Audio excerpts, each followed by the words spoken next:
ವೀಕ್ಷಕರೇ ನಮಸ್ಕಾರ. ರಾಜ್ಯದ ಸಾರಿಗೆ ಟಿಕೆಟ್ ಹೆಚ್ಚಳ ಮಾಡಿರುವುದರಿಂದ ರಾಜ್ಯದ ಜನರ ಆಕ್ರೋಶಕ್ಕೆ ಕಾರಣವಾಗಿದೆ. ಇದರ ವಿರುದ್ಧವಾಗಿ ಕನ್ನಡದ ಕಟ್ಟಾಳು ವಾಟಾಳ್ ನಾಗರಾಜ್ ಅವರು ವಿಶೇಷವಾಗಿ ಪ್ರತಿಭಟನೆ ಮಾಡ್ತಿದ್ದಾರೆ. ಸೊ ಇದರ ಕುರಿತಾಗಿ ಮಾತನಾಡಲಿಕ್ಕೆ ಜೊತೆ ಇದ್ದಾರೆ, ಮಾತಾಡ್ಸ ಹೋಗೋಣ. ಸರ್ ನಮಸ್ತೆ.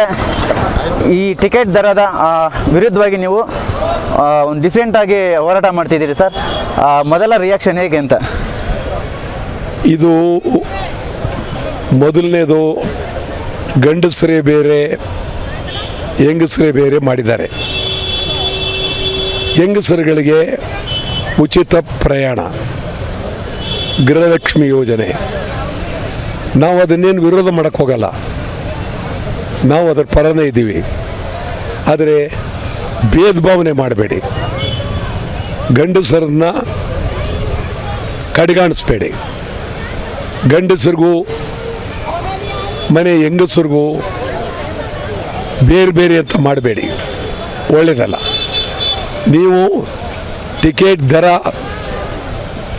ಏರಿಸಿರೋದು ವೈಜ್ಞಾನಿಕವಾಗಿಲ್ಲ. ಯಾರ ಮೇಲೆ ನೀವು ಹಾಕಿರೋದು? ಗಂಡಸರ ಮೇಲೆ. ಇದು ಬಸ್ ದರ ಏರಿಸಿರೋದು ಯಾರ ಮೇಲೆ? ಗಂಡಸರ ಮೇಲೆ. ಯಾಕೆ ಹಾಕಿದ್ದೀರಿ? ಈ ಕಡೆ ಉಚಿತ, ಆ ಕಡೆ ವಸೂಲಿ, ಈ ಕಡೆ ಉಚಿತ, ಆ ಕಡೆ ರಾಬರಿ. ಇದು ಒಳ್ಳೆಯದಲ್ಲ. ಸರ್ಕಾರಕ್ಕೆ ಇದು ಗೌರವ ಅಲ್ಲ. ಇರ್ಬೋದು ಹಿಂದಿನ ಸರ್ಕಾರ ಮಾಡಿದೆ ಅಂತ ಹೇಳ್ತೀರಿ, ನಿಜ. ಹಿಂದಿನ ಸರ್ಕಾರಗಳು ಜನರನ್ನು ತುಳಿದಿದ್ದಾರೆ, ಕತ್ತನ್ನು ಇಸ್ಗಿದ್ದಾರೆ. BJP ಸರ್ಕಾರನೂ ಅದೇ, JDS ಅದೇ, ಕಾಂಗ್ರೆಸ್ ಅದೇ. ಈಗ ಆ ದೃಷ್ಟಿಯಿಂದ ಪುರುಷರಿಗೂ ಉಚಿತ ಬಸ್ ಸೇವೆ ಕೊಡಲೇಬೇಕು.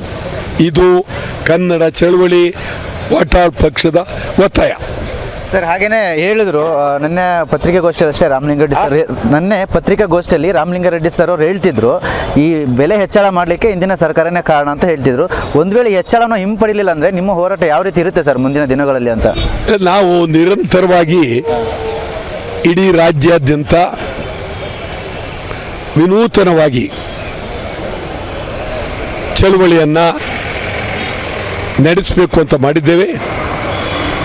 ಇನ್ನೂ ಅನೇಕ ಕಡೆ ಚಳವಳಿಯನ್ನು ಮಾಡ್ತೀವಿ. ಸರ್ಕಾರಕ್ಕೆ ಎಚ್ಚರಿಕೆಯನ್ನು ಕೊಡ್ತೇವೆ.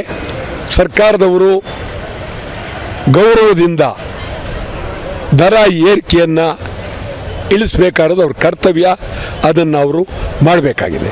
Thank you sir. Thank you so much. Thank you.